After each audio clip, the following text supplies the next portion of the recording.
Hi, this is Terry. Welcome back to my channel. For those of you who've been watching for a bit, I've talked about Clubhouse a couple of times, which is a relatively new audio-only social app. And back in August, I got on when there were about 6,000 people on the platform. And I've talked a number of times about how Clubhouse saved me. I was not thriving during the pandemic. I was dying on the vine.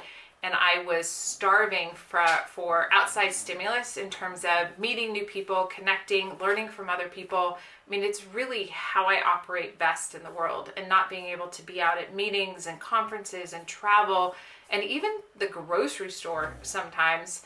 I was really missing that external stimulus. And so when I got on, it wasn't super noisy, there weren't a lot of people on it, and it was very easy to have just amazing conversations with people from all over the world and all walks of life. I have developed what I call Clubhouse besties, because these are people that once things open up, we're going to travel to see each other.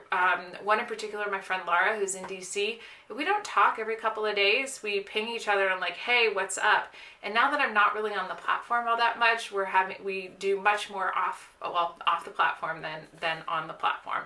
But I have a whole bunch of other people that I've met, and then there are some of my friends that I've reconnected with, like my friend Imen in Paris, who I can regularly talk to on Clubhouse when I'm on it.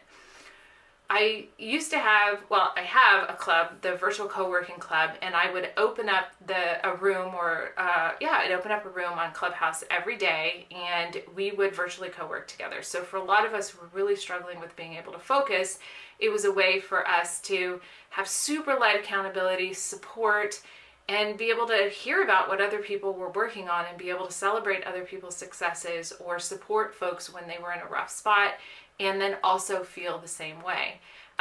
We would do 45 to 50 minutes heads down, 10 to 15 minutes of chat. We would play music in between, and it was really, really great until it wasn't.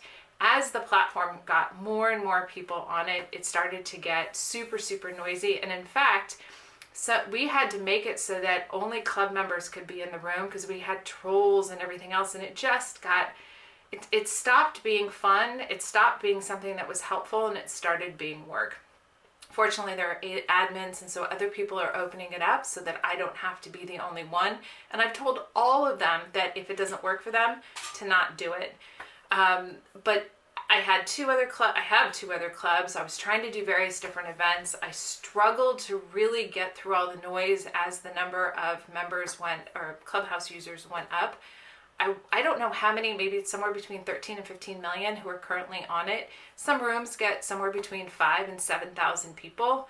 Occasionally I will get on now where, I might go into a room with 2, 3, 5, 6, 7, and really they're people that I already know, because what happened when a lot of people got on the platform, it got much harder to connect with people in an authentic and genuine way. And the other thing is everybody was selling themselves. Everybody was selling something. So people were not showing up in as genuine and an authentic way. So it was really hard to connect, because it felt like people were wanting something from everybody else. And that was the last thing that I needed when I was dealing with stuff with Adam, when I was dealing with stuff with Finn, dealing with stuff with Zeke, and also just trying to make my way through a very intense pandemic, here in the San Francisco Bay Area, where we have not been fully open, and we've had lockdown, open, close, and it was just really challenging. So it got to the point where, as I said, it was work, and I wasn't getting as much out of it. I don't know if I'd given up too early on it, like if I continued to push through, that I would be able to use it as the platform. But it just became a lot of work. So in January, I kind of stopped being on the platform as much, and then the end of January went very inwardly focused here at the house, and so I'm less interested in what's going on elsewhere. In the past 5 to 6 years, I've really focused on trying to change the world, and now what I'm trying to do is have to change my world. And as such, I just, trying to meet new people, connect, learn, whatever. I mean, trying to get through the noise of all the rooms to figure out what's of value and what isn't is so time consuming that it got to the point where like I'd rather listen to a blog post or listen to a blog post. I'd rather listen to a podcast. I'd rather watch YouTube videos that I can control. I would rather read blog posts so that I can control things at the speed that I want, rather than haphazardly try to find value in the thousands and thousands of rooms. Like when I got on in August, there might have been 2 or 3 rooms open at any given time. That's it. Whereas now, as I said, there are thousands and thousands. And so it's really hard to get through the noise.